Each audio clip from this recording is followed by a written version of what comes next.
გაერთიანებული დემოკრატები 2016 არჩევნების შედეგებს არ აღიარებენ ნინო ბურჯანაძის საგანგებო განცხადება. პარლამენტის ყოფილი თავმჯდომარე არჩევნების ლეგიტიმაციას ეჭქვეშ აყენებს, ვიდრე საარჩევნო უბნებს ხელახლა არ გადაითვლიან. პროტესტი არჩევნების შედეგებს, პროტესტი დადებულ პროცენტებს, პროტესტი ოცნების და ნაციონალების დარჩენას დიდ საპარლამენტო არენაზე ერთმანეთის პირისპირ სრული პასუხისმგებლობით ვაცხადებ, რომ ვიდრე არ დაკმაყოფილდება ჩვენი სარჩელები და ვიდრე არ მოხდება უბნების გადათვლა, არჩევნების ლეგიტიმურობა ვერ განხორციელდება. აცხადებს ნინო ბურჯანაძე, რას აპირებს იგი გაერთიანებული დემოკრატების ლიდერი ხსნის დღის ამბებს. მე მას მივესალმები, ძალიან დიდი მადლობა, რომ ხარ ჩვენთან ერთად. ქალბატონო ნინო, არ მოხდება არჩევნების ლეგიტიმაციის აღიარება. მე მოვისმინე თქვენი ეს საგანგებო განცხადება გუშინ საღამოს. ანუ რას აპირებთ? არ აპირებთ რომ აღიაროთ ეს შედეგები, მესმის, მაგრამ როგორ აპირებთ რომ აღიარებინოთ?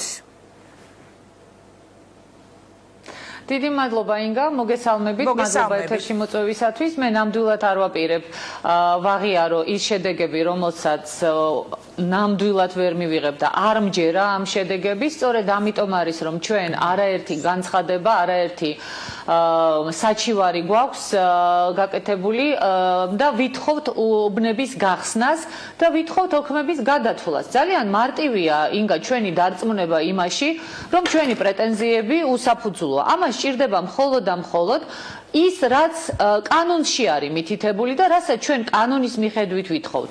მე ხომ არ ვითხოვ ვინმესგან მოწყალებას, საჩუქარს, რაღაცა პროცენტების დამატებას, არა, მე ვითხოვ იმას, რომ დაგვარწმუნეთ ბატონებო, რომ არჩევნებში არ იყო ჩარეული ბიძინა ივანიშვილის და სუსის ხელი, დაგვარწმუნეთ, რომ მართლა მოსახლეობამ გადაწყვიტა, რომ ქართულ ოცნებას მისცეს ხმა მხოლოდ და ნაციონალურ მოძრაობას მისცეს ყოველმა მეოთხემ საქართველოს მოქალაქემ ხმა და კი ბატონო ჩვენ მივიღებთ ამ შედეგებს არჩევნებისას, მაგრამ ვერ დაგვარწმუნებენ ინგა ამაში. სწორედ ამით არის განპირობებული ის, რომ პრაქტიკულად გუშინ ჩვენ ყველა საოლქომ აბსოლუტურად უარი გვითხრა უბნების გახსნაზე და გადათვლაზე.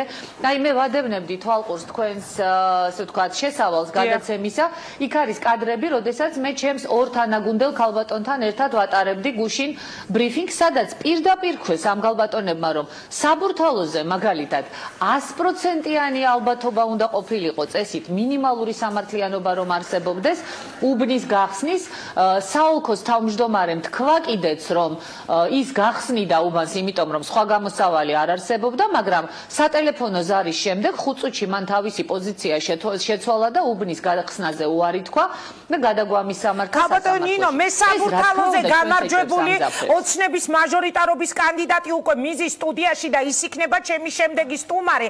ამიტომ იქნებდა ამი კონკრეტოდ საბურთალოს კონკრეტულ რომელ ნაწილზე გაქვთ საუბარი? საბურთალოში საერთოდ ინგა 80 უბნიდან 40 უბნის ოქმი დაუბალანსებელი იყო. რაზე ვლაპარაკობთ საერთოდ? 80-დან 40 იყო დაუბალანსებელი თუ 41. ასე რომ რა თქმა უნდა მაჟორიტარებს მოუწევთ ამაზე პასუხის გაცემა, თუმცა ახლა მე ცალკეულ მაჟორიტარებს არც ვიცი სიმართლე გითხრათ ვინ გაიმარჯვა საბურთალოზე ოცნებიდან, ამას არ აქვს ჩემთვის მნიშვნელობა, მაგრამ მე ძალიან კარგად ვიცი როგორ მუშაობდა. მე ძალიან კარგად ვიცი როგორ მუშაობდა სუსი, რამდენი ფული დაარიგეს წინა დღეებში, ამიტომ მე ნამდვილად ვამბობ იმას, რომ რა მოლოდინიც ვქონდა ჩვენ. ცხადია, რომ თლად იმდენმა ხალხმა სამწუხაროდ ხარი არ დაგვიჭირა, იმიტომ რომ რაღაცა ნაწილი დაშინდა, რაღაცა ნაწილი გაიყიდა, პირდაპირ ვიტყვი ამას, მაგრამ ეს ნამდვილად არ იყო ის პროცენტი, რომელსაც შეეძლო ჩვენი პროცენტი 3% ნახევრამდე ჩამოეწია. კიდევ ერთხელ დავადასტურებ იმას, რომ ამაზე ლაპარაკობს თუნდაც აჭარის 7% და თქვენ იცით ინგა საკმაოდ დიდი ხანია არჩევნებს თვალყურს ადევნებთ, რომ შეუძლებელია საერთო ნაციონალურმა პარტიამ, რეგიონალურმა კი არა, როგორც აღორძინება იყო, საერთო ნაციონალურმა პარტიამ მიიღოს 7% აჭარაში და დანარჩენ საქართველოში 3.5%, ეს არის აბსოლუტურად წარმოუდგენელი. რას ვაპირებ? ვაპირებ იმას, რომ გავაგრძელო ყველანაირი სამართლებრივი ბრძოლა. რას ნიშნავს ყველანაირი სამართლებრივი ბრძოლა? უკაცრავად მალე ჩატარდება მეორე ტური, უკაცრავად მალე ჩატარდება მეორე ტური, მალე უკვე შეიკრიბება ეს პარლამენტი და თქვენ რას აპირებთ? ანუ შეგიძლიათ 4 წლის განმავლობაში დაუსრულებლად აკეთოთ ეს განცხადებები. არჩევნების წინ თქვენ ამბობდით, რომ არ შევეგუებიო თუ მოხდება ისე, რომ ხელოვნურად გაფორმდება ჩემი დამარცხება.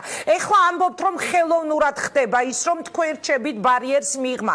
თქვენს თავში, ქალბატონ ნინო, 1 წამითაც, 1%-ითაც არ უშვებთ, რომ შეიძლება მართლა წააგეთ, შეიძლება მართლა დამარცხდით ამ არჩევნებში. არა, ინგა, 1 წამითაც არ უშვებ ამას, 1 წამითაც რომ უშვებ და გარწმუნებ. თქვენ იცით, რომ მე არა ვარ ისეთი ურცხვი და თავხედი ადამიანი, როგორიც არის ძალიან ბევრი საქართველოს პოლიტიკაში, რომელსაც ტყუილების თქმა შეუძლია და თქვენ იცით, ვინ და თქვენ ნამდვილად კარგად, რომ არასოდეს არც ერთ სიტუაციაში, ყველაზე კრიტიკულშიც კი, არასოდეს არც ერთ პოზიციაზე, არც ხელისუფლებაში და არც ოპოზიციაში ბურჯანაძეს ტყუილი არ უთქვამს. შეიძლება მე ვცდებოდი და ცდება ყველა ადამიანი, ღმერთის გარდა ყველა ცდება, მაგრამ ტყუილი არასოდეს არ მithქვამს. მე ვარ დარწმუნებული იმაში, რომ ჩვენ ბარიერის პრობლემა ნამდვილად არ გქონდა. მე ამას მიდასტურებს ყველა ის ადამიანი, ვისაც მე ვენდობი და ადამიანების მიერ მოტანილი ინფორმაციები, მე ზუსტად ვიცი, რომ ჩვენ შეგნებულად დაგვტოვეს ბარიერს მიღმა. რას გავაკეთებ? ვაკეთებ იმას, რომ სრულიად მსოფლიოში, ვისაც ვიცნობ, ყველას მივაწოდე ინფორმაცია და ეს ძალიან ბევრი ადამიანია. და რა შეცვლის ეს თქვენს მიერ მიწოდებული ინფორმაცია? ნიშნებთან დაკავშირებით. რა შეცვლის შედეგების კითხვის ნიშნებთან დაკავშირებით? არა, როგორ რა შეცვლის? ახლა პოლიტიკაში ზუსტად იცვლება ის არჩევნები ლეგიტიმურად გამოცხადდება თუ არა, ამას ძალიან დიდი მნიშვნელობა აქვს ინგა ამ ხელისუფლებისათვის. და ყველა ხელისუფლების რღვევა იწყება სწორედ მას შემდეგ, როდესაც ჩატარებულ არჩევნებზე კითხვის ნიშნები რჩება. მე დარწმუნებული ვარ იმაში, რომ ახლა ნაციონალებზე ნამდვილად არ ვაპირებ ლაპარაკს, მაგრამ იგივე პატრიოტთა ალიანსი, რომელიც შევიდა პარლამენტში, არ ლაპარაკობს გაყალბებაზე? ყველა პარტია, რომელიც როგორ შეიძლება ერთადერთი პარტია იყოს მარტო კმაყოფილი არჩევნებით და სრულიად საქართველოს უმტკიცებდეს იმას, რომ არჩევნები არ გაყალბდა და ვინმე დაიჯერებს ინგა იმას, რომ ნაციონალურ მოძრაობას ყოველმა მეოთხე ქართველმა მისცა ხმა საქართველოში. ქალბატონ ნინო, ვინმე დაიჯერებს თუ არ დაიჯერებს, ჩვენ ვხედავთ ოფიციალურ პროცენტებს, ხო? ის 27%, აბა თუ არ მისცა ხალხმა ხმა, რა გამოდის, რომ ოცნებამ თავადვე აჩუქა ნაციონალურ მოძრაობას? ოცნება გაურიგდა ნაციონალურ მოძრაობას, რა თქმა უნდა, ინგა, ის კოჰაბიტაცია 4 წლიანი არ იყო ნაციონალურ მოძრაობასთან გარიგება, როდესაც მე მთელი ამ 4 წლის განმავლობაში ვამბობდი იმას, რომ ოცნება შეგნებულად ასულდგმულებს და აწვდის ჟანგბადს ნაციონალურ მოძრაობას, რომ არჩევნებამდე დადგეს ასეთი არჩევანის წინაშე საქართველოს მოსახლეობა, ან ცუდი ოცნება და ან უარესი და უბედურება ნაციონალური მოძრაობა მეთქი. ამას არ ვამბობდი მე, ამას ვამბობდი მთელი ამ ხნის განმავლობაში და დღეს რა რეალობა დაწყა. ქალბატონ ნინო, ამითი რა მოიგო ოცნებამ? ანუ გამოვიდა რომ ვერც შეასრულა მაშინ ხო თავისი დადებული პირობა, ოცნების ლიდერები გვეუბნებოდნენ რომ ნაციონალური მოძრაობა რადარებიდან გაქრებოდა, გვეუბნებოდნენ რომ 10%-საც კი ვერ მიიღებდნენ. ანუ რა მოიგო ამით ოცნებამ? თავისი ამომრჩევლის, ძალიან ბევრი ამომრჩევლის განაწყენებაც კი მიიღო, ხო? ქართულმა ოცნებამ ჩვენ ვკითხულობდით იგივე სოციალურ ქსელში.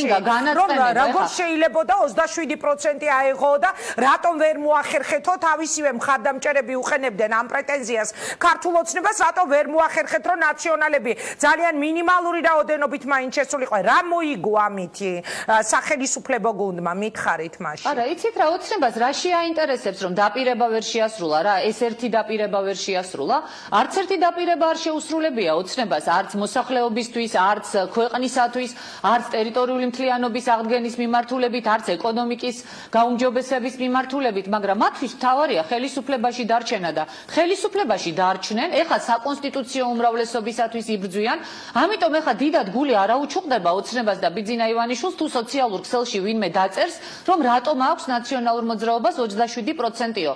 როგორ ინგა აბსოლუტურად შეთანხმებულად მოქმედებდა მთელ რიგ უბნებზე ოცნებისა და ნაციონალური მოძრაობის კომისიის წევრები და აშკარად ხუჭავდნენ თვალს, როგორ საპრეზიდენტო საპრეზიდენტო არჩევნებზე არ გარიგდნენ? როდესაც ბურჯანაძის ბიულეტენები გადაინაწილეს და გადაანაწილეს ბაქრაძის, მარგველაშვილის ბიულეტენებში და ბათილებში. როგორც გარიგდნენ საპრეზიდენტო არჩევნების დროს, ისე გარიგდნენ ეხლაც. და მოიგო ოცნება მის, რომ 4 წელი გაიხანგრძლива ხელისუფლებაში ყოფნა, ეხლა ცდილობს რომ საკონსტიტუციო უმრავლესობა ჰქონდეს. ოღონდ ეს არ ესმის ოცნებას და ბიძინა ივანიშვილს, რომ ყველა ხელისუფლების რღვევა ზუსტად იწყება მას შემდეგ, როდესაც არჩევნების ლეგიტიმურობა დგება კითხვის ნიშნის ქვეშ. ყველა ოქმი წესრიგში იყო ინგა 2008 წლის საპრეზიდენტო არჩევნებზე და მე მახსოვს ძალიან ბევრი კითხვები ჩემს მიმართ იყო მაშინ როცა მე არაფერ შუაში არ შეიძლება ყოფილიყავი, იმიტომ რომ პრეზიდენტის მოვალეობას ვასრულებდი და არანაირი შეხება არც სამართლებრივად, არც კონსტიტუციურად, არც პრაქტიკულად პრეზიდენტის მოვალეობის შემსრულებელს არ აქვს და არც შეიძლება კონდეს საარჩევნო პროცესთან, მაგრამ მუდმივად ისმოდა ეს კითხვები მაშინაც წესრიგში იყო ყველა ოქმები. მაგრამ თქვენ დღესაც გჯერათ ხომ რომ ის არჩევნები გაყალბდა. მეც ამაქვს ეს კითხვის ნიშნები, მაშინაც მქონდა და დღესაც ამაქვს, მაგრამ ხელშესახები დოკუმენტები არ მქონდა. დღეს ჩვენ დოკუმენტები გვიკავია. სადაც არის ოქმი მთაწმინდაზე, ინგა, სადაც 177 ხმა გვაქვს მიღებული, მერე შესწორების ოქმით არის გადაკეთებული ოქმი და 28 ხმაზეა ჩამოყვანილი ჩვენი 177 ხმა. როგორ დავიჯერო მე ასეთი ოქმების? ანუ იყო რაღაც დიდი გარიგება უკვე იძლია თქვენ ეს დასკვნის სახით გვითხრათ ხელისუფლებასა და ყოფილ სახელისუფლებო გუნდს შორის და მათ გადაინაწილეს ამ საპარლამენტო სივრცეში ოპოზიციისა და საკონსტიტუციო უმრავლესობის ადგილები. თუ ეს გარიგება იყო, მით უმეტეს რისი იმედი გაქვთ მაშინ თქვენ? აი რომ ამბობთ, რომ არ ვაღიარებთ ლეგიტიმურად. არ აღიარებთ, გეტყვიან უკაცრავად, ძალიან უხეშად შეიძლება ეხა გამომივიდეს, მაგრამ გეტყვიან არ აღიარებთ და ნუ აღიარებთ. თქვენ პარლამენტს გარეთ იქნებით, გააკეთებთ თქვენს განცხადებებს, გააპროტესტებთ, ჩვენ პარლამენტში ვიქნებით და იქიდან ვიმუშავებთ. ესეთი იქნება პასუხი. არავიშავს ინგა, ჯერ ერთი თქვენ დამისვით კითხვა ვისი იმედი მაქვს? მაქვს მაგალითად თქვენაირი ადამიანების იმედი, რომლებიც არიან ობიექტურები. მაქვს იმ ადამიანების იმედი, ვინც ძალიან ბევრი ვნახე მე ამ ესე ვთქვათ, საარჩევნო კამპანიის დროს და რომლებიც მეუბნებოდნენ, რომ ქალბატონინო არ შეწყვიტოთ ბრძოლა, თქვენი იმედი გვაქვს. მაქვს ჩემი თანაგუნდელების იმედი, მაქვს ჩემი თავის იმედი პირდაპირ გეტყვით და ეხა იცით რა არის ინგა, ესეთი განცხადებები, ესე ვთქვათ, მას გავიმეორებ, როგორც თქვენ თქვით ესე ვთქვათ უხეშად ხო რომ არ აღიარებ და ნუ აღიარებ კარგად იყავი ეს მე მომისმენია ნაციონალური მოძრაობისგანაც მომისმენია წინა ხელისუფლებისაგან როდესაც შევარდნაძის ხელისუფლება ეუბნებოდა ჩვენს ესე ვთქვათ ფთას რომ არ აღიარებთ და ნუ აღიარებთ ვიცით რითი დამთავრდა მომისმენია ნაციონალებისაგან ნუ არ უნდა ბურჯანაძეს და არ აღიარებს და ნუ აღიარებს ვიცი რითი დამთავრდა მე უბრალოდ ეს არ მინდა ინგა რომ მოხდეს ქვეყანაში და იცით რა როდესაც ვიღაცეები აქ კითხვის ნიშნებს სვამენ რომ რატომ ლაპარაკობს ბურჯანაძე რომ საკონსტიტუციო უმრავლესობა არ უნდა კონდეს ოცნებასო მე ამ შემთხვევაში გამიმართლა რომ თქვენთან ამაქვს ეს ინტერვიუ იმიტომ რომ თქვენ ძალიან ბევრი რამე გახსოვთ მათ შორის ჩვენი პირადი ურთიერთობიდან გამომდინარე გახსოვთ თქვენ როდესაც 2003 წლის ვარდების რევოლუციის შემდეგ მე გამოვდიოდი კატეგორიულად წინააღმდეგი იმისა, რომ კონსტიტუციაში შესულიყო ცვლილება და პარლამენტის უფლებამოსილება შეზღუდულიყო და სააკაშვილის ხელისუფლება გაძლიერებულიყო. ხო გახსოვთ მაშინ ჩემი დაპირისპირება, როდესაც სრულიად მედია თითქმის დამიპირისპირდა მცირე გამონაკლისის გარდა, სრულიად მასმედია დამიპირისპირდა და იძახდა რომ რა უნდა ბურჯანაძეს, არ უნდა რომ სააკაშვილი და ნაციონალური მოძრაობა და ახალგაზრდა ხელისუფლება ძლიერი იყოს საკუთარი ძალაუფლებისთვის იბრძვისო, ოღონდ პარლამენტის დასუსტება, ბურჯანაძის კი არა, პარლამენტის დასუსტება, მერე თავში საცემი რომ გაგვიხდა ხელი, მერე აღარავის აღარ გაახსენდა ბურჯანაძე რომ იძახდა, ამის გაკეთება არ შეიძლებაო. გაგახსენებთ ინგა, როცა მე ვიძახდი რომ არავითარ შემთხვევაში არ უნდა კონდეს ნაციონალურ მოძრაობას საკონსტიტუციო უმრავლესობა, ეს იყო 2004 წლის საპარლამენტო არჩევნების წინაც, როცა პირველი დაპირისპირება მოხდა ჩემი სიებზე სააკაშვილთან და ჟვანიასთან, ეს იყო 2008 წელსაც. ეხლა მაინც ხვდება ის ხალხი, რატომ იძახდა ბურჯანაძე რომ სიაში უნდა იყოს განსხვავებული აზრის ხალხიო. მე იგივეს ვამბობ ეხლაც. არ შეიძლება საკონსტიტუციო უმრავლესობამ დაღუპა ნაციონალური ჯერ მოქალაქეთა კავშირი და ქვეყანა.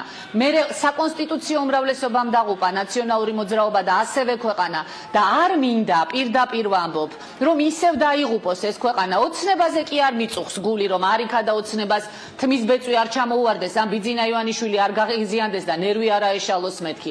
ქვეყანაზე ვზრუნავ. ამიტომ ქალბატონო ინგა, რა გამოსავალია? რა გამოსავალია, რომ საკონსტიტუციო უმრავლესობა არ კონდეს ოცნებას. ის კი არა, რომ ნაციონალებმა თუნდაც ერთი მანდატი მიიღონ ზედმეტი. რაც აქვთ, ისიც ამ ოცნების დამსახურებაა და კატეგორიულად მიუღებელია ის, რომ დღეს 27% აქვს ნაციონალურ მოძრაობას აღებული. გამოსავალი არის ის, რასაც მე ვთავაზობ, ოცნებასაც და ქართულ საზოგადოებასაც.